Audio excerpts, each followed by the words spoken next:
পরিবারের সাথে কোথাও ঘুরতে গেলে এক প্রকার মানসিক শান্তি পাওয়া যায়, যেই শান্তিটা আপনি আবার ফ্রেন্ড সার্কেলের সাথে গেলে পাবেন না। হাজারো ব্যস্ততার পরে পরিবারের সাথে একটু সময় কাটালে দিন শেষে সব ক্লান্তি দূর হয়ে যায়। সো হ্যালো এভরিওয়ান, কেমন আছেন সবাই? আশা করি সবাই অনেক ভালো আছেন, আর আমিও কিন্তু অনেক ভালো আছি। আজকে কি করলাম, কোথায় কোথায় গিয়েছিলাম, সবকিছু নিয়ে থাকছে আজকের ভিডিও। আজকে সকালে ঘুম থেকে উঠে রওনা হয়ে গেলাম নানার বাসার উদ্দেশ্যে। সাথে ছিল আব্বু আম্মু। আজকে আমরা নানার বাসায় গিয়ে পিকনিক করব। আমাদের যেতে যেতে প্রায় আধা ঘন্টার মতো সময় লাগছিল। ফাইনালি আমরা গন্তব্যস্থানে পৌঁছে গেলাম। আর আমার ছেলেটা আটকা বাসা থেকে বের হয়ে ঘুরতে যেতে পেরে অনেক বেশি খুশি হয়ে গিয়েছিল।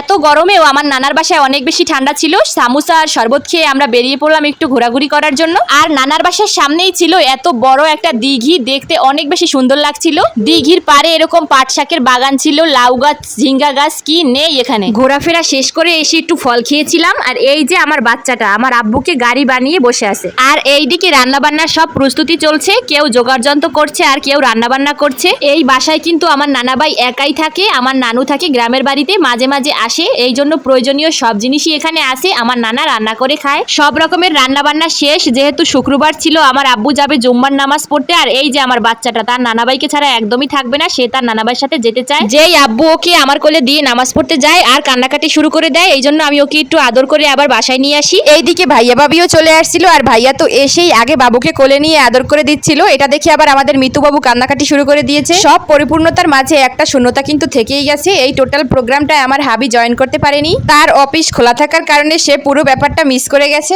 তারপরে সবাই নামাজ পড়ে চলে আসলো, আর এখন শুরু হয়ে গেল খাওয়া দাওয়ার পর্ব। খাবারের সময় আমি বেশি ভিডিও ক্লিপস নিতে পারিনি, কারণ মিতু বাবু ফোনে কার্টুন দেখছিল। এরপরে আমরা একটু রেস্ট করে বাসার উদ্দেশ্যে রওনা দিলাম, কারণ আকাশ অনেক মেঘলা ছিল, যে কোনো সময় বৃষ্টি আসতে পারে। বৃষ্টির আগেই বাসায় পৌঁছাতে চাচ্ছিলাম। নানার বাসার সামনে এই রাস্তাটার যাতা অবস্থা, কোনো গাড়ি এখানে আসতে চাইছিল না, তাই আমরা অনেকটা পথ হেঁটেই যাই। আর যেতে যেতে দেখি কাশফুলের বাগান। ওয়াও, কি সুন্দর লাগছিল জায়গাটা। মন চাইছিল ওখানে কিছুক্ষণ সময় কাটাই, তো মন চাইলেই তো আর সবকিছু করা সম্ভব না, এই জন্য আর কোথাও দাঁড়াতে পারিনি। এক গাড়িতে একদম বাসার দিকে চলে আসলাম। সব মিলিয়ে আজকের দিনটা অনেক বেশি ভালো কাটছিল। আজকের মতো বিদায় নিচ্ছি, দেখা হবে নেক্সট কোনো ভিডিওতে। Thanks for watching, tata, bye bye.